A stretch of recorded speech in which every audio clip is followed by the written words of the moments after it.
คำว่าสบายดีทุกคนเป็นเสาร์ของวันที่2ที่ว่าเราแหล่อยู่ทั้งคู่เนาะทุกคนตื่นเสาร์มากก็อยู่งามแต่เพียงหน่อยเอาแล้วเบิ่งกันทุกคนมันนี้ว่าสิมาหรือมาได้ออกไปครัวแล่นนี่เป็นมื้อที่2ทุกคนพาน้องมาออกครัวหลังจากกินข้าวกินน้ำแล้วก็สิไปเด้อทุกคนถ้าทีมงานก็เตรียมของถาอยู่เตรียมข้าวเตรียมน้ำถาเตรียมพันเนียงจะเฮ็ดหยังกินตอนเช้าเนี่ยพันเนียง โอ้ยก้อย เคยกินแต่ต้มกับหนึ่ง โอ้ยเบิดเท่านั้นแหละค่ะ ใส่ฟักน้ ที่ว่าซุปก็ได้ที่ว่าก้อยก็ได้ ำคือว่าเฮ็ดเรียบร้อยเนาะ ได้แล้วผักเลยได้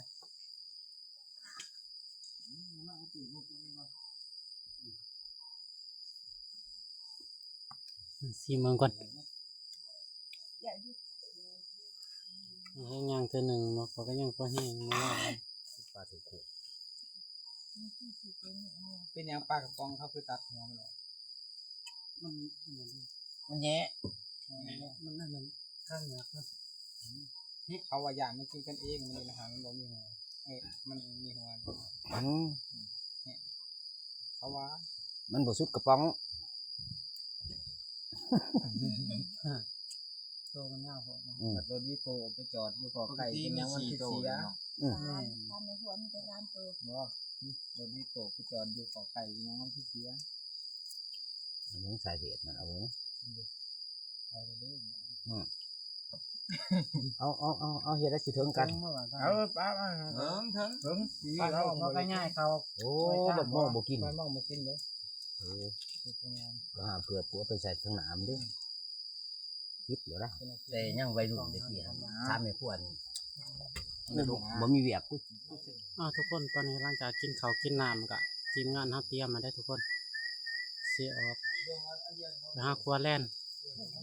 เป็นมื้อที่3แต่เป็นวันที่2ที่ว่าเฮาได้ไปครัวเนาะว่ามื้อแรกก็ขึ้นมามันก็ค่ำกับมื้อนะทุกคนเด้อบ่ได้ไปครัวเลยมื้อนี้กำลังสิไปพันเดือนยังทุกคนมาเฮาย่างก่อนนะทุกคนไปลุ้นกันทุกคนว่ามันสิมันหรือบ่มันรอบเช้านะทุกคนของมื้อที่2ที่ว่าออกไปหาครัวแล่นน้องมาเฮาไปแถวน้องมาพอดี10โตเลยทุกส่วนอันนี้ก็ตุ๊บมาพี่ลูกนี่เป็นมาของบอลแลเองตัวหนึงแล้วก็ตัวนี้อีกตัวหนึงเมื่อกี้ทุกคนตอนนี้เริ่มมาเฮาไล่แล่นนะทุกคนเข้ามาแล้วในมือทุกคนมาเผาที่ต้นไม้เอา เอาตัวนี้ เอากระถางมาขี่เฮาเนี่ยนี่เต็มมือมออ้ำบ่เห็น กระทั่งได้ที่ผมมาอยู่ในโดม เมืองนั่ง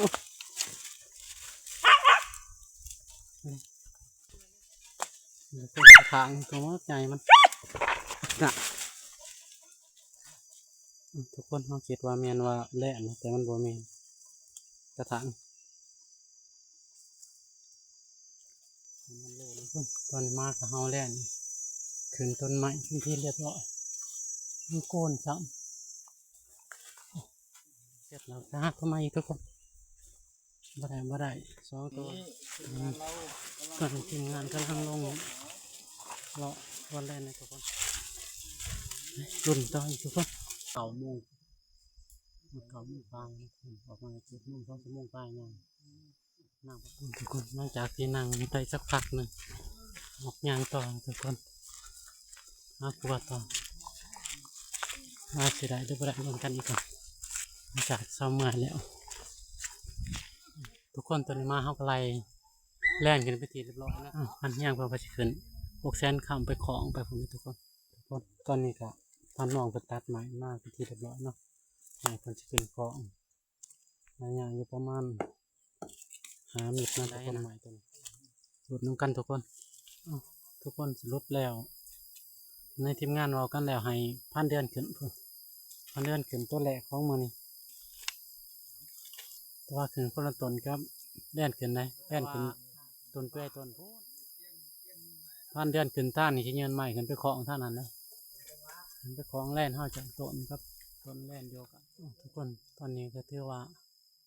เงินใหม่เป็นที่เรียบร้อยให้พันเดือนถือขึ้นแล้วทุกคนเฮาก็จะรอเบิ่งมันสิจะได้มันสิของได้หรือของบ่ได้เนาะถ้าลุ้นต้นพันเดือนขึ้นสูงสมควรสูงสมควรเพิ่นใส่กลางอยู่ถึงครับทุกคนลงมาเป็นที่เรียบร้อยนี่คือตัวแหลกของมันนี้เนาะทุกคน ครับตัวขาว ทุกคนถือว่าแทนที่สองเป็นแหลนมาได้ที่เรียบร้อยแล้วก็ไปต่อทุกคนโอ้ยอยู่ลุ่มก็มีมันไล่อะไรมาไล่ยังอยู่ลุ่มโอ้ขึ้นโค้งไม้อยู่ต้นไม้ทุกคนขึ้นโค้งไม้ทุกคนถือว่าเห็นที่เรียบร้อย ส่วนตัวนั้นพันมอง ต้นนั้นฟันมองเห็ดตัวนี้ โดนพันแลเพิ่น เวลาสิขึ้นเองต้นนี้เนาะคนละต้นแบ่งกัน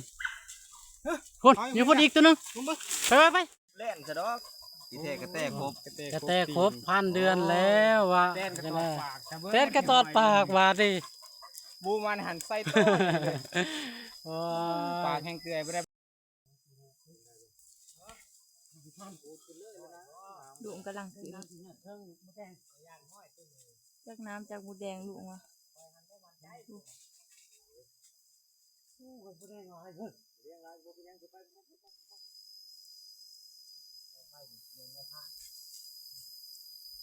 เอากระเป๋าเขียวขึ้นไปใส่เอาลงมาเลยใส่กังเรียบร้อยอยู่เถอะสูงอีดีนะโกอลังตัวนี้ก็ดีแถมมีหมูแดงแถมน้ำกี่แห่อีกป้านันไดเซยเนาะความพยายามของทีมงานทำแบบว่าสุดยอดอะไรเห็นแล้วคือมันบ่คอยเล็ดหลอดไปได้นอกจากเขาทำลึกอีหลีเขาเอาบ่ได้ตัวใหญ่บ่ลุง อยู่ประมาณโลไป โอ้คักไรเป็นยังไงความรู้สึก เมื่อย เมื่อยแต่ก็คุ้มเนาะ แต่ก็คุ้ม เออ เมื่อยแต่ก็ อู้ คุ้ม นี่นะทุกคนโตเบลอบลาเลย ไข่เต็มท้องว่ะขึ้นไปขอลงมาบางยายทุกคนไข่เต็มท้องมันทุกคนเส้นที่สามไปเบิ่งพันเฮียงอีกเพื่อที่ขึ้นไปในกกทะเลโลกอยู่ทุกคนว่าจังได้ทุกคนยอมรับนะว่าเมื่อย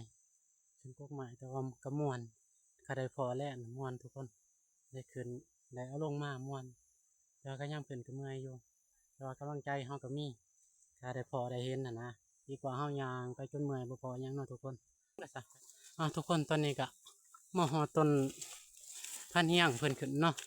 เพิ่นเขากำลังเสริมทุกคนต้นกำลังเสริมเฮาก็ขึ้นไปที่เรียบร้อยพุ่นพันมองขึ้น แจ้ง พันเฮียงเพิ่นก็ทายอยู่ ต้นนี้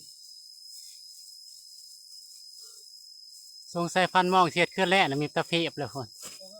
โอ้ย ทุกคนตอนเฮาก็ดังไผอูดโยงว่าโยงลาย ตัวนั้นบ่เห็นเลย ถ้าพันน้องก็พันเคนอยู่เทั้งพวกไม้ ป้ากู7-8ดวงบ่เห็น ทุกคนตอนนี้ก็พันเฮียงดึงผลออกมาได้เลยทุกคนพุ่นเด้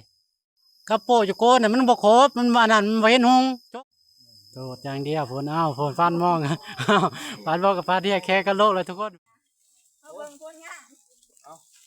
ว่าพันเฮียงเอาลงมาเรียบร้อยครับพันมองเพิ่นไข่เต็มทองอีกทุกคน ตัวที่สี่ของมื้อนี้ได้นี่มาแล้วทุกคนมาลงมากับได้มาแล้วเนาะไปต่อทุกคนสะต่อยเพิ่นเก็บหรือว่าน้องฝ่ายเนาะเนี่ยการเฮียงมาเฮาอีกแล้วทุกคนมาเฮาอีกแล้วเฮาแล่นปลาดอกกระเจียวเลยไปเลยลุ้นทุกคนทุกคนเตือนว่าเมายาบ่แม่นแล่นนะทุกคนกระแตเพราะว่าหัวหน้าใหญ่เพิ่นเห็นว่าเป็นกระแตเพิ่นทุกคนตอนนี้ก็คืออาหารเพลเอาคอยชิวจีแม่นเผาเขากินเพลว่าซะส่วนของกินของอยากก็ได้อยู่หรอกแต่ว่าเก็บไว้เพราะว่ามันบ่ได้ล้มได้ตายเนาะเอาก็ได้มาอยู่4ตัวเฉพาะช่วงเสาร์แต่แล่นมัน4ตัวแต่พออยู่ประมาณ7ตัวได้อยู่4มาถ้าเพิ่นคนงานตอนแรกหลังจากกินข้าวกินน้ำแล้วทุกคนทุกคนตอนนี้ก็มากินข้าวจีกับโอวัลตินนะทุกคน นิสัยไม่น่ารักเลยนะ เขาเรียกว่าลมบริสุทธิ์ เอาไปแบ่งให้แม่น้องน้ำ แซ่บๆทุกคน หากินดม กินออริจินอล